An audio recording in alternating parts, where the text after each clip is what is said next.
మన దేశంలోని అత్యంత ప్రాచీనమైన శైవక్షేత్రాలలో గోకర్ణం ఒకటి. పరమ పవిత్రమైన త్రిస్థలాలు అనంటే వారణాసి, రామేశ్వరము, గోకర్ణము అంటారు. ఈ క్షేత్రం గురించి రామాయణ మహాభారతాలలో కూడా మనం చూడగలుగుతాము.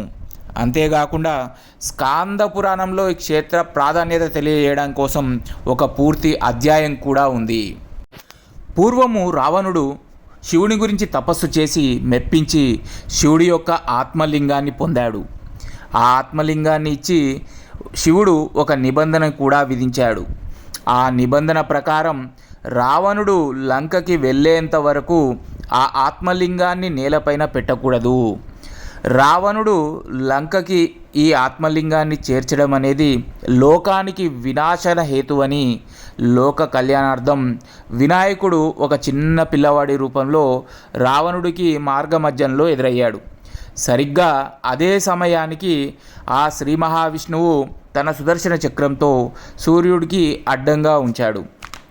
అప్పుడు సాయంత్రం అయిందనుకున్నటువంటి ఆ రావణుడు ఆ వినాయకుడితోటి తాను సంధ్యావందనం చేసుకుని వచ్చేదాకా ఈ లింగాన్ని పట్టుకోమని ఆ బాల వినాయకుడి చేతిలో పెడతాడు.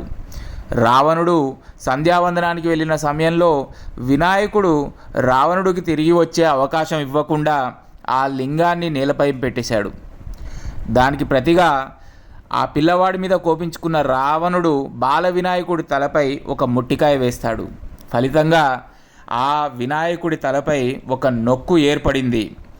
ఆ నొక్కిని ఇప్పటికీ అక్కడున్న శ్రీ మహాగణాధిపతి ఆలయంలో ఆ వినాయకుడి విగ్రహం మీద మనం చూడొచ్చు. స్వామివారి ఆత్మలింగం అక్కడ మహాబలేశ్వర లింగంగా గోకర్ణంలో వెలిసింది. ఇక్కడ ఆ మహాబలేశ్వరుణ్ణి దర్శించుకునే ముందు శ్రీ మహాగణాధిపతిని దర్శించి ఆ తర్వాతే శివుణ్ణి దర్శించుకోవడం అనేది ఆనవాయితీగా వచ్చింది.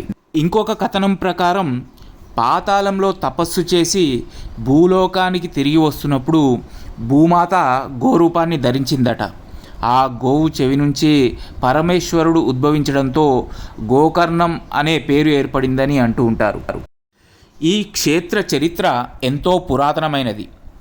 మహాకవి కాళిదాసు తన రఘువంశ కావ్యంలో ఈ క్షేత్రం గురించి ప్రస్తావన తీసుకుని వచ్చాడు. అదేవిధంగా క్రీస్తు శకం 7వ శతాబ్దంలో ఈ ప్రాంతాన్ని పరిపాలించినటువంటి హర్షవర్ధనుడు తన నాగానంద కావ్యంలో ఈ క్షేత్రం గురించి వివరించారు.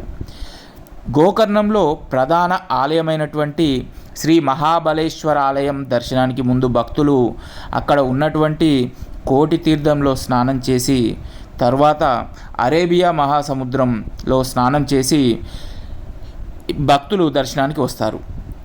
అదేవిధంగా కోటి తీర్థం దగ్గరలో అగస్త్య మహాముని ప్రతిష్ఠించిన వరటేశ్వర లింగం ఉంది. మహాబలేశ్వర ఆలయ ప్రాంగణంలో తామ్రగౌరి ఆలయం కూడా ఉంది.